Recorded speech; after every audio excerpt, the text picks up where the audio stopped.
High, শীতের শেষের দিকে তো আমাদের বাগানের যেসব 12 মাসের গাছ রয়েছে বা গরমের ফুলের গাছ রয়েছে সেগুলোকে রিপোর্ট করার পারফেক্ট টাইম। তো আজকে তোমাদের দেখাবো এই ফেব্রুয়ারি মার্চ মাসের জবা গাছের রিপোর্টিংটা কিভাবে করবে। তো ফার্স্ট তো গাছটাকে একটা খুব সুন্দরভাবে কেটে ছেটে একটা শেপ দিয়ে নেবে, তাতে নতুন নতুন ডালপালা বেরিয়ে গাছে অনেক বেশি ফুল ফুটবে।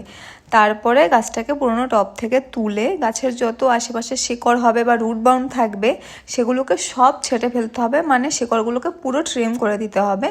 তারপরে যেহেতু এখানে আমার 10 ইঞ্চির টব রয়েছে, তো এই টবেই আমি আবার গাছটাকে বসাবো। তো তার জন্য প্রথমে টবটায় কিন্তু খুব ভালো ড্রেনেজ সিস্টেম আমি করে নিয়েছি। নিচে এখানে আমি স্টোন চিপস দিয়েছি, তার উপরে বালি দিয়েছি, তোমরা শুধু বালি ইউজ করতে পারো। তারপরে নিয়ে নিচ্ছি মাটি, বালি, ভার্মি কম্পোস্ট, কোকোপিট, নিমখোল, হাড়কুচি আর শিংকুচি। তো এবার এগুলোকে খুব ভালোভাবে মিশিয়ে গাছটাকে বসিয়ে দেবো। আর যেদিন তোমরা গাছটাকে রিপোর্ট করবে তার আগে কিন্তু 1-2 দিন গাছে জল দেবে না, তাহলে খুব ইজিলি পুরোনো টব থেকে গাছটা উঠে আসবে।